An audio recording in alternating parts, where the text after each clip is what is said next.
Hello students, आजकल NEET की exam में कुछ लॉजिकल क्वेश्चंस पूछे जाते हैं जो थोड़े कॉम्प्लिकेटेड होते हैं। रहते हैं सिंपल हैं लेकिन लगते कॉम्प्लिकेटेड हैं। तो ऐसे क्वेश्चंस को हम कैसे सॉल्व करें, आइए उनमें से एक क्वेश्चन हम सॉल्व करते हैं। जैसे कि a student measures the distance traversed in free fall of a body. एक बॉडी है जो कि फ्री फॉल कर रही है और उसे स्टूडेंट मेजर कर रहे हैं, ठीक है। Initially at rest in a given time, जो बॉडी था पहले रेस्ट में था, फिर उसके बाद में फ्री फॉल हो रहा है। He uses this data to estimate ji.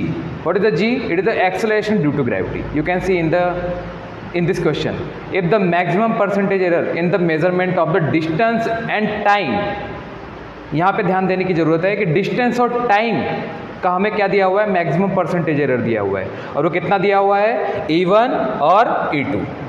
Then the maximum percentage error in G is, तो हमें एक्सेलरेशन ड्यू टू ग्रेविटी में हमें क्या करना है, मैक्सिमम परसेंटेज एरर निकालना है। तो हमें अच्छी तरह से पता है कि जी क्या है, it is the acceleration due to gravity.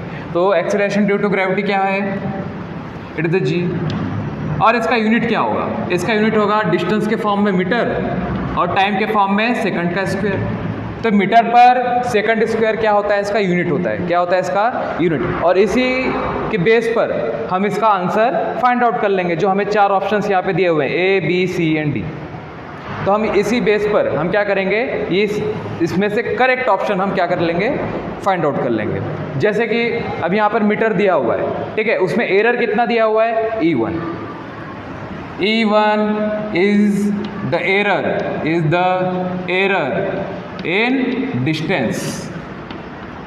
Distance. ये कितना दिया हुआ है आपको, इतना डिस्टेंस में एरर दिया हुआ है E1।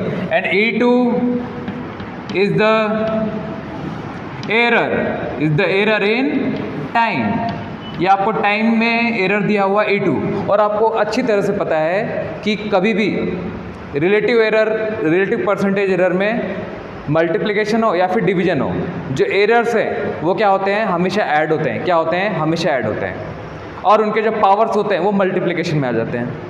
तो इसीलिए हम अगर इस यूनिट का यूज़ करके इसमें रिलेटिव परसेंटेज एरर निकालने की कोशिश करें तो कितना आएगा, ये आ जाएगा, देखो ये आ जाएगा E1, ये error number 1 which is from the distance, और वैसे ही प्लस एरर्स हमेशा ऐड होते हैं, इसलिए E2 का स्क्वायर क्या हो जाएगा, E2 का स्क्वायर। लेकिन पावर्स क्या हो जाते हैं, मल्टीप्लिकेशन में आ जाते हैं, इसलिए यहाँ पे हम क्या करेंगे, E1 प्लस 2E2 हो जाएगा, ठीक है। तो ये एक सिंपल सा इसका सॉल्यूशन था, ज़्यादा हमने कुछ किया नहीं है, बस हमने यूनिट का यूज़ किया हुआ है, ठीक है। और यहाँ पे आप ध्यान देंगे तो डिस्टेंस जो है न्यूमरेटर में है और डिनोमिनेटर में कौन है, टाइम का स्क्वायर है।